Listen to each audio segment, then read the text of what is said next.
Am I the a-hole for calling my sister a sinful disgrace in front of our entire family and revealing her secret? I, 20 female, recently found out that I'm pregnant. My boyfriend and I have been together for 2 years. The pregnancy wasn't planned at all, but we were also not taking the steps to prevent it. With that said, we are happy and ready to start this next chapter together. We announced my pregnancy to my family at a small dinner last weekend. This is where my sister, 29 female, comes in, who is extremely religious.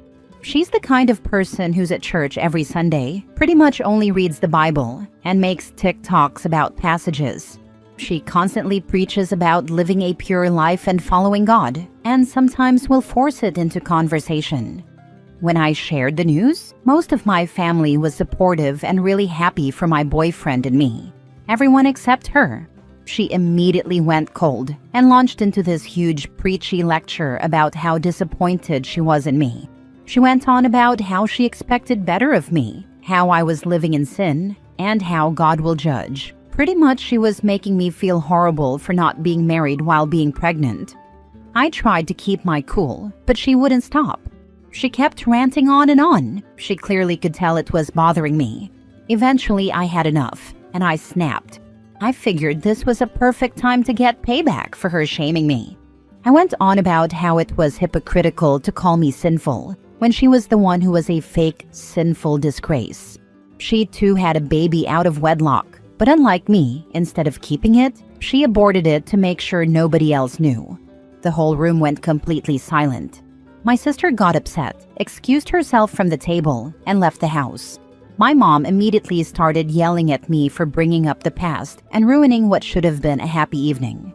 I honestly don't feel bad though. My sister has been putting on this holier-than-thou act for years, preaching morality while hiding something she's too ashamed to admit. I never planned to out her secret, but she pushed me with her hypocrisy, and I lost it. Am I the a-hole? She lives in a glass house. She ought to know better than to throw stones. She who is without sin should cast the first stone. And you know, the sister said it herself. God will judge, according to her. So that meant sister should have shut the heck up about it and let God judge away. Not the a-hole. Mom should have shut down your sister. Yep, doesn't matter when it happened. Your mom should have shut her down. It was wrong to allow her to put on a show and then yell at you for pointing out her hypocrisy. Sounds like a toxic family situation. While you were no angel, the one who ruined the happy evening was your sister. For the record, I've been a Christian for more than 40 years. I also have a sister who is at least as spiteful and attention-seeking as yours is, and using the Bible as a tool to humiliate your sister does not change that. Good point. Using God in your bullying doesn't make you a good person. I'm fairly certain Jesus had some rather strict words about people who flaunt their piety in other people's faces. Next story. Am I the a-hole for telling my mom I won't be her caretaker just because I'm the only daughter? I, 34 female, have 3 older brothers. Growing up, it was always expected that I'd help my mom with things around the house while my brothers got to play or relax. I didn't think much of it as a kid. It was just how things were. But as I got older, I started to notice a pattern. My mom constantly relied on me for emotional support, household help, and later, even financial assistance, while my brothers were treated like golden children who couldn't do anything wrong. Now, our mom, 68 female, has some health issues that are progressing. Nothing urgent yet, but she's starting to talk about needing someone to move in with her, or her moving in with someone. At dinner a few weeks ago, she said, in front of everyone, "Well, obviously OP will take care of me when the time comes." Everyone kind of nodded and laughed like it was already decided. I sat there in disbelief. None of my brothers even flinched. I finally spoke up and said, "Actually, I don't think that's fair. I love you, Mom, but I have my own life and I'm not planning to become your caretaker." She looked shocked and asked, "If not you, then who?" I said, "You have 3 other children. It's not just on me because I'm the daughter." Now she's been cold toward me, calling me ungrateful and saying I'm abandoning her after everything she's done for me. One of my brothers told me I was harsh and should have just agreed and figured it out later. But I feel like if I don't speak up now, it'll become my full responsibility without discussion, just like everything else has always been. So, am I the a-hole for telling my mom I'm not going to be her automatic caretaker just because I'm the only daughter? Not the a-hole. You're setting a boundary that's long overdue. Caregiving should be a shared family responsibility, not just dumped on you because of your gender. Speaking up now is the only way to stop history from repeating itself. OP should remind Mom the reason her sons aren't prepared to help her is because she never taught them how to. The reason her daughter doesn't want to is because she's already spent 30+ years doing it, so it's someone else's turn. Let Mom be cold. She'll realize soon enough what a mistake she's made. Not the a-hole. Ask her why you should be grateful for shouldering the burden, when there are 3 others that can share the burden. You have been discriminated against your whole life by her. There is nothing to be thankful about. If the brothers are married, it's 6 people who can shoulder the burden, 3 of which will be absolutely angry when the brothers expect to make the wives care for their mom, which is 100% what they'll try and do. Enjoy the fireworks. Of course your brothers think you are being harsh. They're so used to being pampered by mommy while you do all the heavy lifting that the idea of you saying no is a foreign concept to them. But you have every right to say no. Why should you have to give up your life to be her sole caretaker when she has 4 children? It would be one thing if she was asking all 4 of you to take turns helping her, but she's not. She wants you to give up everything while they give up nothing. Once again, stay strong, OP. They'll try to guilt you, but you have nothing to be guilty of. If they feel so strongly that someone should move in and help, then they can be the ones to make that sacrifice. Not the a-hole. Next story. Am I the a-hole for refusing to babysit my sister's miracle baby after what she did to my dog? So my sister, 32 female, had a baby last year after years of struggling with infertility. We were all happy for her. She called him her miracle baby, and honestly, I didn't mind the attention he got until things got weird. I, 28 female, have a golden retriever named Benny. He's 5. The sweetest boy alive. Everyone in the family loves him. Even my sister used to, until the baby came along. One time I brought Benny over when I visited. He stayed on his mat, didn't bark or even move. The baby started crying, and my sister went, "I think he's making the baby nervous," and asked me to put him outside in the middle of winter. I said no and left early. That was strike 1. Next time I saw her, she told me straight up she didn't want Benny around her son because he's a dog. I said okay, whatever, and stopped bringing him. But I could tell something shifted. Then one day, I was out of town for a weekend and she begged me to let her stay at my place because hers was getting fumigated. I agreed, thinking it was chill. I come home Sunday night. Benny is hiding under the bed, trembling, looking all scared. I find out she locked him in the laundry room for 2 days straight because he was staring too much, and that made the baby fussy. No food or water bowl, just locked him in. I lost it. Told her she was never setting foot in my house again, and that she was lucky I didn't call animal services. Fast forward a month, she's going back to work, and suddenly I'm her first choice for free childcare. She wants me to watch her baby 2 days a week. I said no. She flipped and called me bitter and selfish and said I clearly don't understand what it means to love family unconditionally. My mom got involved and said I'm being cruel when I could be helping. But this isn't just about a dog. It's about how she treated something I love without remorse and now expects me to drop everything and help her like nothing happened. Am I the a-hole for saying no to babysitting my nephew because of what she did to my dog? Not the a-hole. What she did to Benny is horrible. You trusted her with him and she locked him and didn't even give him food or water.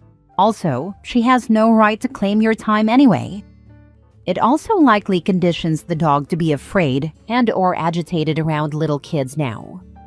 And the kid to be afraid / too interested in dogs? This is how you end up with a reactive dog and a kid that runs around pulling tails like an idiot. Not the a-hole, and you should report her for animal cruelty. My first reaction is reporting for animal cruelty is extreme, but then I thought that someday that little child might want a pet. An OP sister should have a record that can be researched so that, hopefully, she won't be allowed to adopt a pet. Absolutely not the a-hole. People feel so entitled at times. I get it if it's your sister and all, but like zero reason to be cruel. It's her baby, so that's her world. We don't all need to live in her world. And just because her baby is here, doesn't mean now everyone has to bow down to her. You are not obligated to babysit for anyone. Do not feel bad, and do not get gaslit. Next story. Am I the a-hole for calling my grandparents' house my childhood home after I bought it? My girlfriend and I, both 25, bought my grandparents' house at the start of the year. My grandparents wanted to downsize, and when they told us this, we said we'd love to buy it from them. Started this process last year, and they agreed. They also gave us a really amazing bargain because they wanted to help us with our forever home. I was so happy because it's the house I really considered home as a kid, and it still felt that way to me. For some background to explain it, my parents had me young, since they were 19 and 21, and it meant my grandparents really had to step up to help with me. Even though my parents technically raised me and I technically lived with them, I spent far more time with my grandparents. I was at their house Monday through Friday before and after school, and from 6 a.m. to 8 p.m. every summer. There were times I spent a week or two at their house while my parents were especially busy, or if they wanted to vacation without me. My parents settled more and started having more kids when I was 11, and I was pressured to spend more time with them and at home, so I'd bond with my siblings. This meant I didn't spend as much time with my grandparents at their house, but it never stopped being the place I felt was home. I'd even say my grandparents were more like parents than my actual parents were when I was a kid. So my girlfriend and I bought this house together, and we told our families after it was official. My parents took offense to me calling it my childhood home. They said I grew up living with them and was raised in their home. My grandparents reminded them I spent more time in their, now my and my girlfriend's house than my parents' house.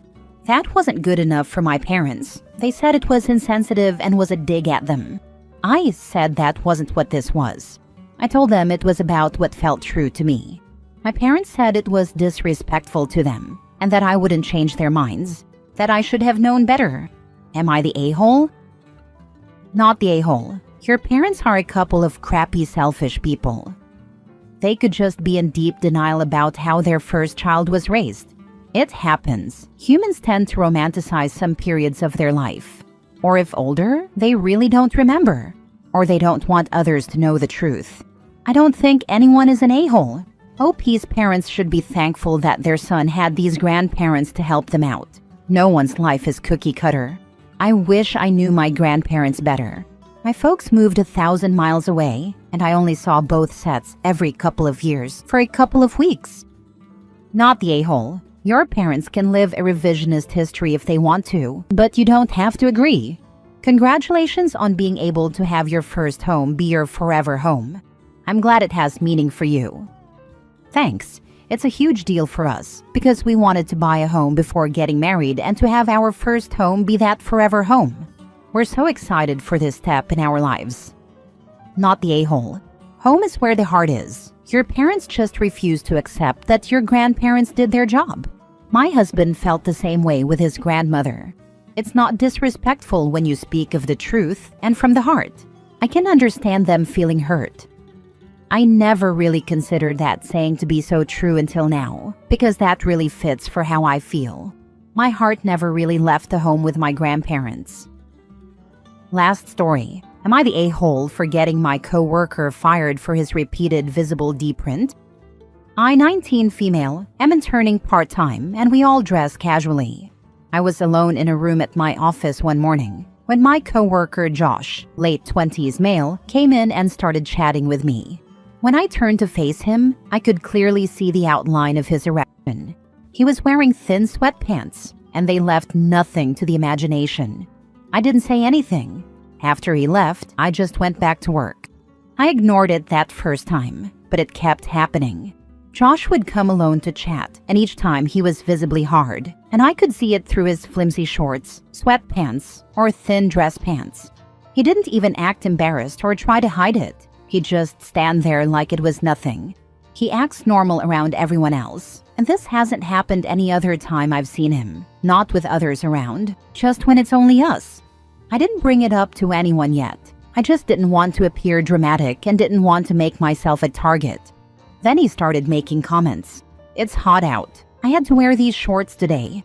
One day Josh came over and asked me to come to his apartment nearby over lunch. I politely declined, and as he was leaving, he said, "All right, I've got to go to the bathroom to take care of something. See you around," while glancing down. He clearly had an erection, and the outline was obvious. That was it for me. I went to HR and reported everything. HR put Josh under review, and he ended up being fired with cause. Now some of my coworkers are icing me out. One of my coworkers sarcastically muttered, "I made sure to wear proper pants today. Didn't want anyone to get any ideas," while I was having lunch near some of them, and they laughed. My boss has been talking to me less, and I feel alienated. I just wanted Josh to stop. Am I the a-hole here? Not the a-hole. Anyone being a jerk about it can kick rocks. Tell them you're there to work, not be sexually harassed with boners every day. You did the right thing by reporting his behavior. It's completely inappropriate and unprofessional. Another coworker told HR and me that Josh had said he was going to ask me out before. He'd keep coming in like that when he walked in, and it wouldn't happen anywhere else or with others around. It's my first corporate job, and I was just trying to be nice to everyone. I just put up with it, but I was uncomfortable. Josh was buddies with some of them, and they'd hang out after work, and now it's tense. I felt like I just had to say something and not be silent. I didn't want to put up with it. Dude wasn't just accidentally pitching a tent, he was practically giving you a guided tour. HR doesn't fire people over one awkward wardrobe malfunction. They fire people when there's a pattern of creepy behavior, and his "gotta take care of something" comment sealed it. Your coworkers giving you the cold shoulder, they're telling on themselves. If they think you're the problem, they're either clueless or just as bad. Not the a-hole, and it looks like your coworkers are ganging up on you. You'd have nothing to lose by reporting the whole lot of them and finding yourself another internship where they have a dress code. Where I'm from, I'm pretty sure there are laws against bullying in the workplace. Might be worth OP looking into it. It's illegal retaliation for the boss especially. Any comment mocking OP for reporting an HR violation that went OP's way is making another violation worthy of HR. But this is the rub. OP could just be painting another target on her back by doing something about it.